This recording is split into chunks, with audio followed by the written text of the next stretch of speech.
بسم اللہ الرحمن الرحیم۔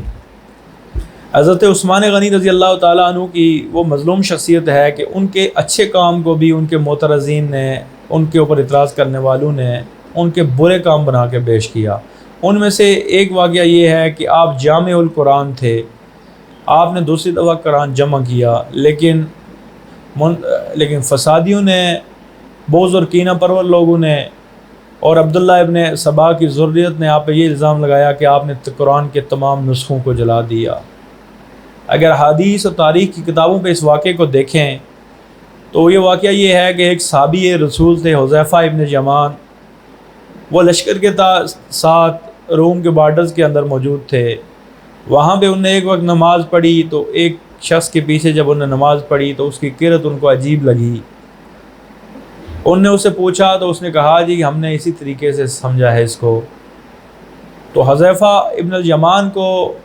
بڑا تردد ہوا، وہاں سے وہ آپ نے سفر کیا، گھوڑے پہ سوار ہوئے اور کئی منزلیں طے کرتے ہوئے آپ مدینے میں پہنچے، اور امیر المومنین حضرت عثمان غنی رضی اللہ تعالیٰ عنہ کہا کہ عثمان غضب ہو جائے گا، لوگ قرآن مختلف لہجوں میں مختلف طریقوں کے ساتھ اپنے اپنے نسخے بنا کے پڑھ رہے ہیں، کیونکہ عربی رسم الخط اس وقت نہ اتنا اس کے اندر تنوع آیا تھا، نہ اتنا وہ پھلا پھولا تھا، ابھی نقطے بھی نہیں لکھے گئے تھے، ابھی اعراب بھی نہیں تھے، سمجھنے میں مشکل تھی، اسلام عرب سے عجم میں پھیل گیا تھا۔ تو ان کو کہا کہ ایک ہی قرآن کے نسخے اسٹینڈرڈ تیار کیے جائیں تاکہ آپ ان کو امت مسلمہ میں عرب اور عجم کو پڑھنے کے لیے دیں تاکہ قرآن میں اختلاف نہ رہے۔ حضرت عثمان نے بڑے غور و خوض کے بعد یہ فیصلہ کیا۔ وہ نسخہ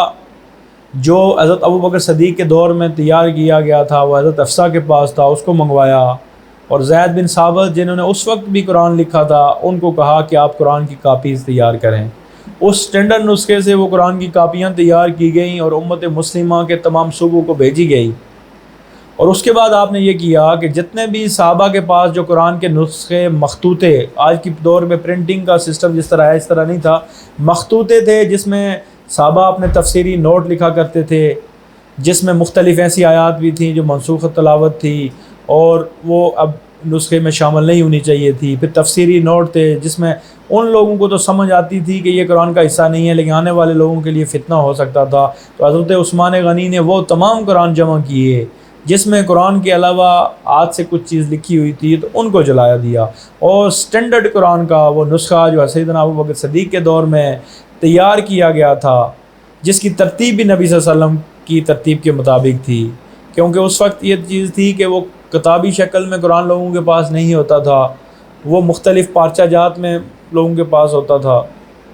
تو وہ یہ کرتے تھے کہ آگے پیچھے صورتیں ہو جاتی تھی، تو ان نے اس چیز سے تدارک کے لیے قرآن کے باقی نسخوں کو تألف کیا اور سیدنا صدیق اکبر دور کے اس نسخے کو دوبارہ شامل تحریر کروا کے مختلف صوبوں کو بھیجا۔ یہ سیدنا عثمان غنی کا ایک عظیم کارنامہ تھا جس پہ امت مسلموں کو ان پہ فخر ہونا چاہیے تھا، لیکن افسوس، صد افسوس، مفسدین، فسادی، جھوٹے، دروغگو عبداللہ ابن سبا کی مانوی ذریت نے ان کے اس کارنامے کو بھی امت کو گمراہ کرنے کے لیے اس کو توڑ موڑ کے پیش کرتے ہوئے اس کو قرآن جلانے کا واقعہ بنا دیا۔ وما علینا الا البلاغ۔